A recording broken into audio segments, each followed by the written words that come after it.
Hello everyone, it's Miss James again. Today I wanted to show you a quick demonstration on how I made my virtual classroom or virtual office using Google Slides. So the first thing I had to do was download Google Chrome because I use Safari mostly for my internet, but for this, and so I can use my Bitmoji, I had to download Google Chrome, or maybe another internet source would work depending on what's compatible with Bitmoji. But for me, because I'm used to Google Chrome, I just use this one.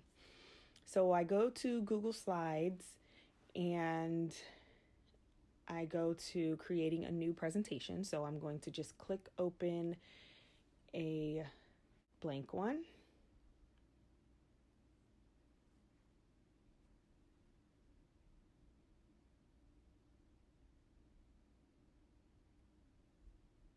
So I just gonna change the title here to virtual classroom / office presentation, whichever you want to put in there, just so you know what it is.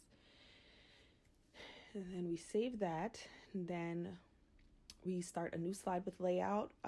The first slide automatically comes with the title page, so I just open a new slide and get rid of that one by the end. So we're gonna go to a new slide with layout and then just open up a blank one. Now that we're working on the blank slide, the first thing that we want to do is get a background for our office or classroom, whichever you're making. So we go to background and you choose an image and you go over to Google image search. You can search for floor and wall background or wall and floor background, whichever one works best for you. I'm just going to put wall and floor background. Then you can choose whichever one. The one that I did for my personal virtual office is a little bit different from this one, but I'm just going to choose this one because it's also nice. Then we want to start putting things into the office or classroom. So we go to insert, then you go to image, search the web. So first thing I'm going to search for, sorry, I'm just trying to move this out of the way.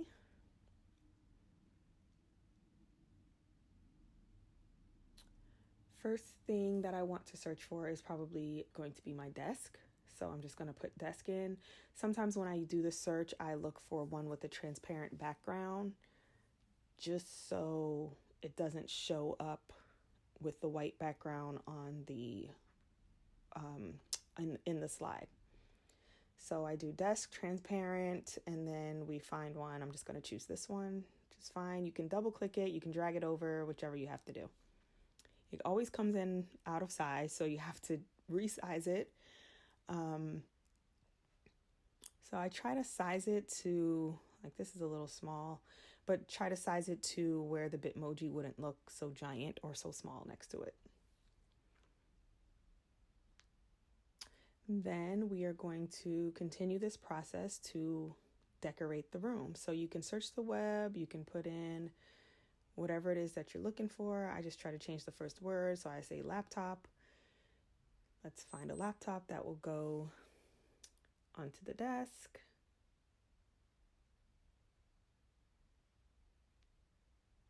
Okay, resize it so that it fits onto the desk. Well, this one doesn't quite fit properly, so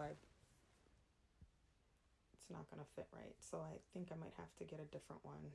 So I delete it. You just press delete if it's while it's highlighted. So I'm searching for another one. Let's see, this one looks like it might fit. Oh, this one fits better. Okay, so we'll use this one. We'll put it on the desk, resize it. This actually looks like my real work computer.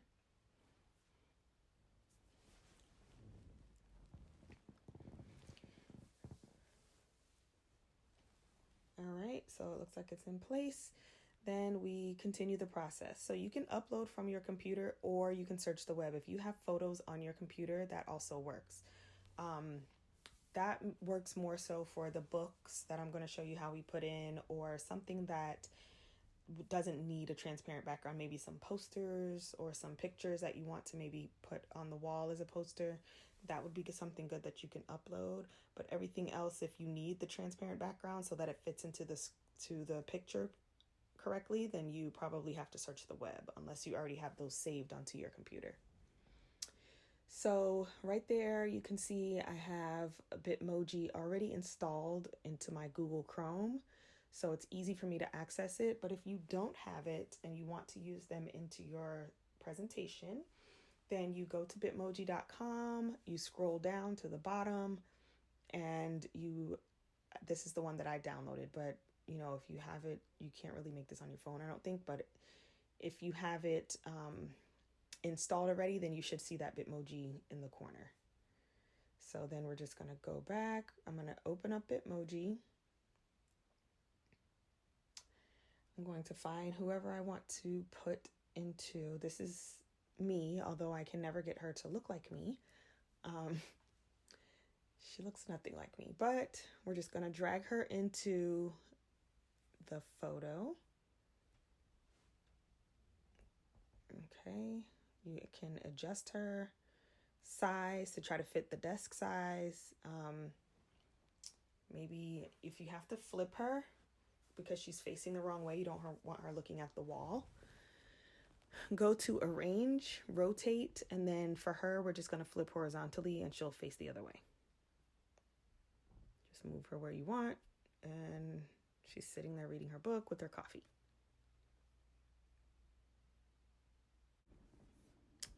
Okay.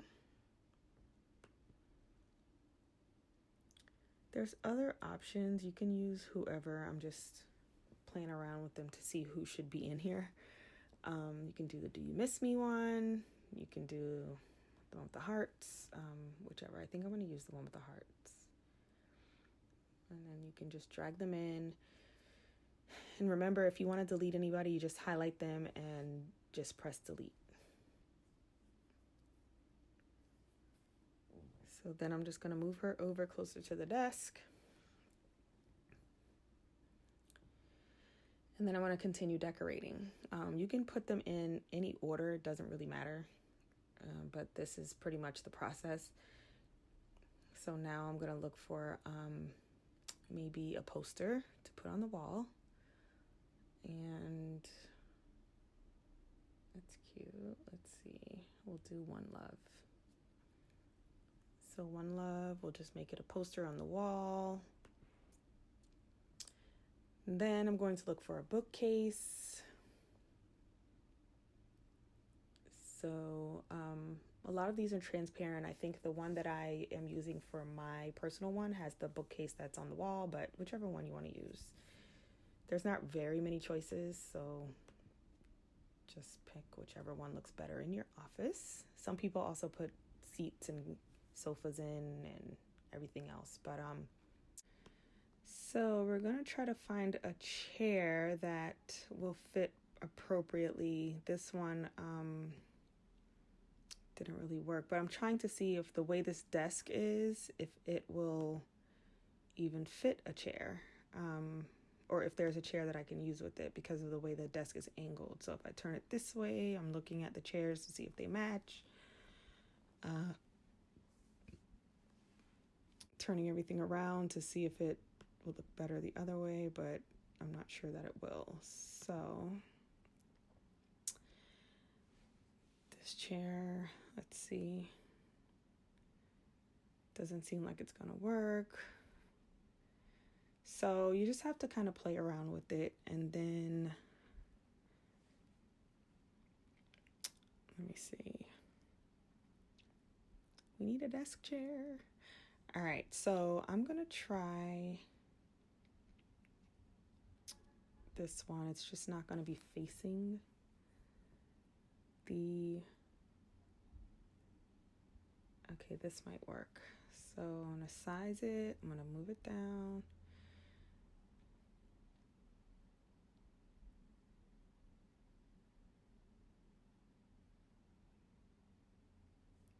Okay, this one looks like it works. Doesn't have to be under the desk.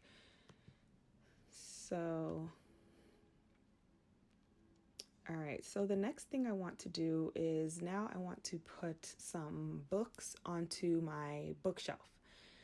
So the books that I'm going to actually use on my bookshelf are books that I've done a read aloud for on YouTube.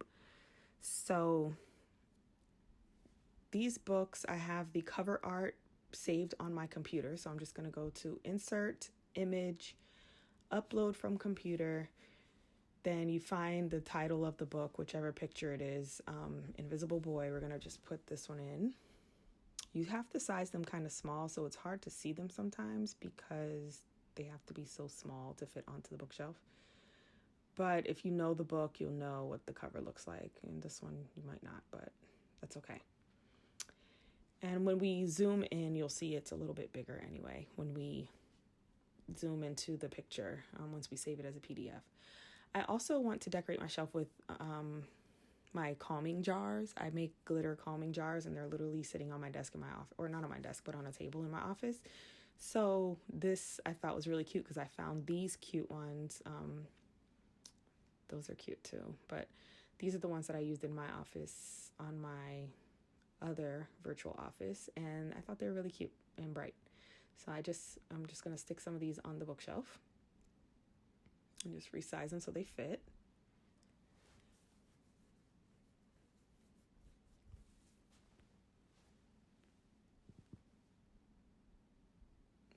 Okay.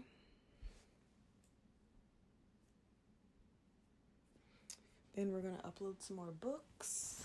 Let's get a few more.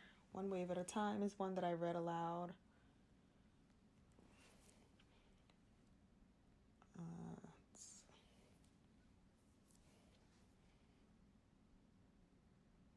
After the Fall is one.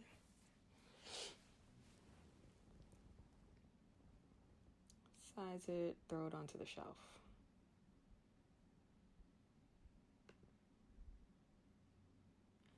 So next, I'm going to show you how I got the link from the books to my YouTube page, so that even when I save this as a PDF, the students are going to be able to click on the book and it'll go right to my read aloud.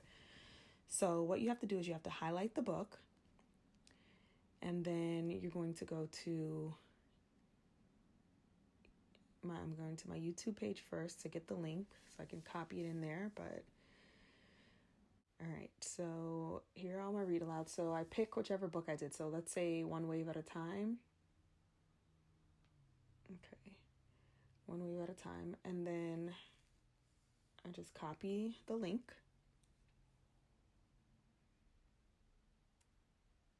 And then I go back, I click the book, and then I go to Insert Link. And then you paste it. So now that book has a hyperlink attached to it. You can do that with anything. You can do that with the bookshelf. You can do that with the desk, the computer. Probably on my computer, I can put all of the links to, I can put the entire channel on there, or you can put anything on there. You can put a motivational video, whatever it is. So I'm just going to do the same thing for After the Fall. And copy paste the link.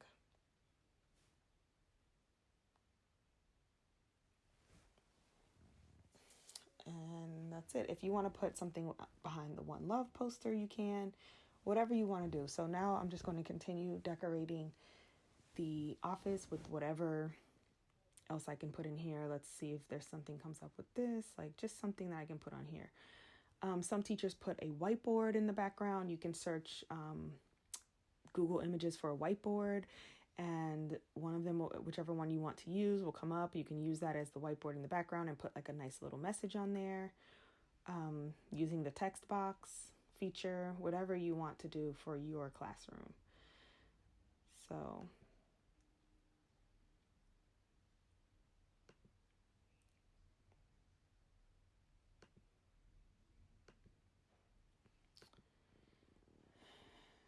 I also wanted to show you how to, let's see, I'm just going to put that picture up there. I wanted to show you briefly how to move a picture. Sometimes when you click on something or insert something, it'll be on top of the other things. Like for instance, where the chair and the desk are, you might want to put the chair behind the desk, or if the desk was in front of the chair, to show you how to flip it. So let me show you how to do that.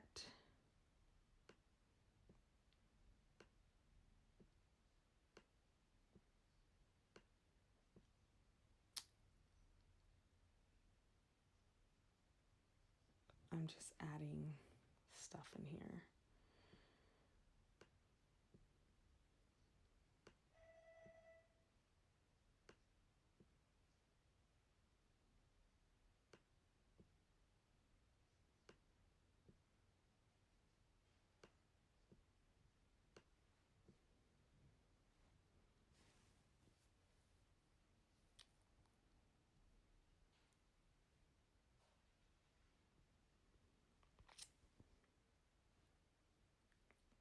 Okay, so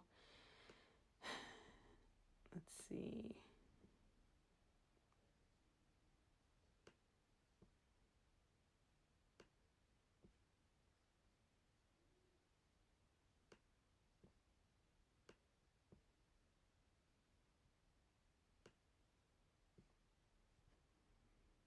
All right, so I'm going to insert a rug here, and when I put the rug in, let's see, it will come in front of the chair. So the way the rug is in front of everything, I don't want it to be in front of the chair. That just doesn't look right on top of the chair like that. So I'm going to position it, and then I'm going to show you how to push it to the back. So we go to arrange and then send backward, or send to the back, and then it goes underneath the other thing. So it's arranged right where it needs to be, but it's pushed back. So now I'm just trying to adjust it, and I'll keep clicking on the wrong things, but that's okay. You just can move everything out of the way just to make sure you adjust it to what you want. And then you pretty much have your office. I mean, however you want to do it, you can put a chalkboard in. It doesn't have to be a whiteboard, whatever you want. Now that you're done, you're going to need to save it. So we can download this as a PDF. You don't want to send it to any students as a Google slide, because they'll be able to move the pieces around, or everything in your Google Classroom around. All right, we first delete the first one. Then we're going to go to download, and then PDF document, and then it downloads at the bottom. And then once you open it, you have your classroom, and then you can see where the finger is over the hyperlinks. You can click the hyperlinks, and it'll take you right to the link that you provided. So my read aloud, I can click the book. Let's do one wave at a time, and it'll change it right to the YouTube page for my read aloud. So once you get the hang of it, it's pretty fun and pretty simple, but I did just want you all to have a visual of it, because instead of me explaining in the Instagram comments, this was probably the easiest way for me to do it. So this is my virtual classroom number 2, and let me know if it was helpful for you. I hope it helped you to create yours. Have fun making your virtual classrooms, and I hope your kids love it. Mine surely do.